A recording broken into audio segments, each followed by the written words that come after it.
Salut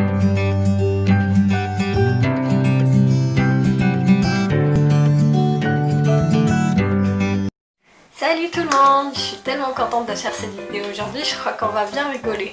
Le titre de cette Bible, donc celle-là c'est la première vidéo que je ferai sur ce thème-là, mais j'en ferai d'autres aussi, on va bien rigoler. Et n'hésitez pas à mettre vos commentaires, j'aimerais bien connaître votre façon de voir les choses aussi. Alors on va tout de suite commencer par les dinosaures. Dieu avait dit dans la Genèse qu'il avait fait les animaux, puis l'homme et la femme, c'est dans Genèse 1. Et dans Job 14, si je me trompe, non, c'est dans Job 40. Dans Job 40, verset 10, il dit « Voici l'hippopotame à qui j'ai donné la vie comme à toi ». Ensuite, il rajoute dans le verset 14, « Il a la première des œuvres de Dieu ». Il est la première des œuvres de Dieu. Vous savez qu'il y a un hippopotame qui ressemble à un dinosaure, ou il y a un dinosaure qui ressemble à un hippopotame. Il a la même carrure, tout ça. Et quand je vois ça, je fais « Oh, c'est pas vrai, il a parlé des dinosaures avant les scientifiques, c'est incroyable ». Alors, je lis ce verset et je fais à mon mari « Waouh, les dinosaures ont été faits... Enfin, il en parle quoi. Cet animal-là qui ressemble à un dinosaure, un des dinosaures, était les premiers de la création animale, du règne animal. Bah, j'étais toute contente parce que je me dis, la Bible est vraie. Il ne nie pas le fait qu'il y ait eu des dinosaures avant qu'il y ait l'homme sur Terre, quoi. Voilà. Je veux vraiment voir vos commentaires en bas. Il faut vraiment qu'on commente quand on parle. Et moi, je trouve ça rigolo. Voilà. On passe tout de suite au deuxième. Le deuxième truc, c'était... ce coup-ci, c'est pas dans le Job, c'est dans la Genèse. Quand Dieu vient visiter Abraham et Sarah, qui mangent avec lui, il a 2 anges avec lui, et il lui dit « Je vais bombarder Sodome et Gomorrhe, je vais pas te le cacher, ta. » Après, il rentre dans Sodome et Gomorre. Je sais pas si Dieu vient avec eux, parce que là, il parle seulement des 2 anges qui voulaient protéger le neveu d'Abraham. Et donc, il rentre, il mange chez lui, tout ça, et... bon, ils veulent pas, mais bon, l'autre les presse quand même pour aller manger chez lui. Et à un moment donné, il y a tout le voisinage, si je peux dire, que ce soit les jeunes, les vieux, tout le monde était venu. Oui, fais-nous connaître tes copains là, les nouveaux, on veut les connaître. Alors, je me suis dit, ils cherchent la bagarre, sauf que j'avais pas compris ce que ça voulait dire, on veut les connaître. Et en bas, je lis... que l'autre se défend en disant j'ai 2 filles vierges à la maison, touchez pas à mes nouveaux potes.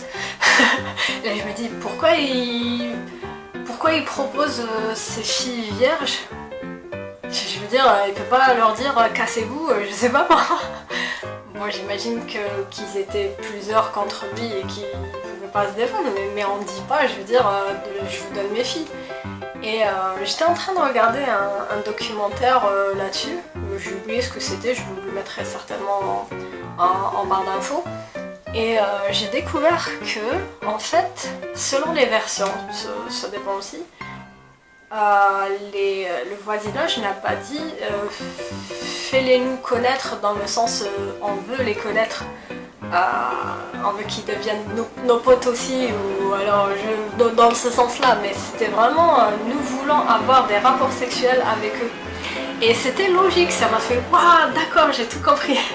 Avec les anges, je comprends mieux pourquoi Lot préférait donner ses filles, pourquoi Sodome et Gomorre a été pulvérisé du ciel avec une bombe atomique, je sais plus trop quoi, et Abraham voit la fumée de loin. Je comprends mieux la colère de Dieu contre ce peuple-là, qui est complètement immoral, et en fait il a des échos de ce qui se passe là-bas, je suppose par ses anges.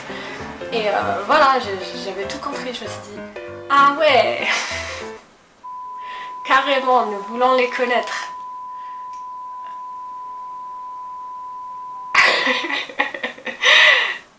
Ouais. Et ce qui me réconforte un peu, c'est que la Bible ne va pas donner... Enfin, la traduction, on va dire, ne va pas donner le terme exact pour pas choquer. Je sais pas si c'est dû à l'église catholique qui voulait un petit peu cacher le truc, mais en tant que quelqu'un qui débute un peu dans sa lecture de la Bible, bah, faut mettre le mot comme il est. Je veux dire, comment voulez-vous qu'on comprenne sinon? Mais bon, j'ai fini par comprendre et c'est déjà bien. Voilà. Encore une fois, n'hésitez pas à commenter, vraiment, ça m'intéresse. Je veux vraiment qu'il y ait un débat là-dessus. Voilà, donc on passe à la troisième chose. La troisième chose, c'est vous allez rire et vous allez me donner des gifles parce que là j'avais pas compris du tout. Mais je vous rassure, c'est pas à 31 ans que j'ai toujours pas compris. C'était quand je débutais, quand je lisais la Bible, je sais pas, vers l'enfance ou la préadolescence, j'ai lu que Matthieu à cette époque-là. Et dans le Nouveau Testament, je lisais que Jésus donnait des paraboles. Il donnait des paraboles. Bon, on finit par comprendre, mais pourquoi parabole? Je veux dire, surtout c'est Louis II qui utilise ce terme-là, parabole. Et je veux juste rectifier la chose, les paraboles dont il parle, c'est pas c'est pas les paraboles pour capter les chaînes locales ou étrangères. Tu sais, l'assiette là qu'on met dans le balcon qu'on accroche là pour capter les chaînes, voilà quoi. Il n'y avait pas de numérique à cette époque-là. Quand Jésus dit parabole, il parle d'exemple. Parabole égale exemple. Et c'est la même chose maintenant.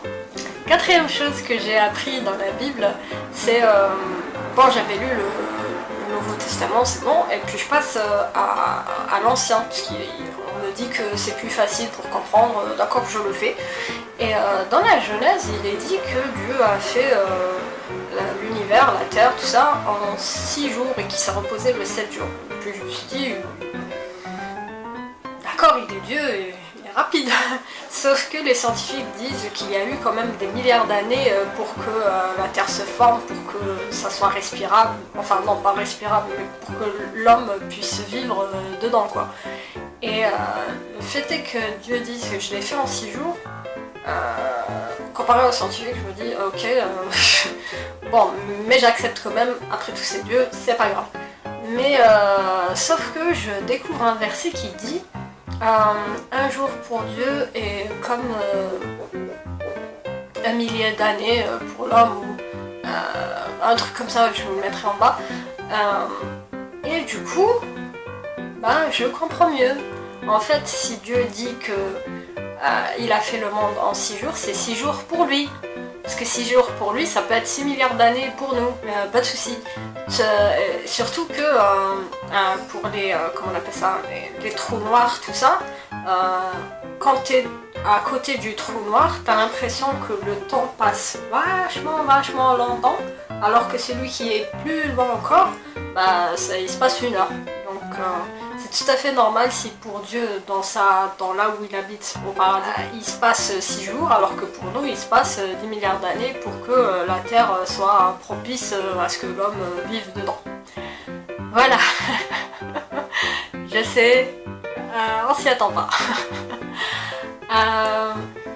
Donc, comme je vous l'ai dit, n'hésitez pas à commenter, on va rigoler, pourquoi pas. Je vous dis à la prochaine vidéo. Bye bye.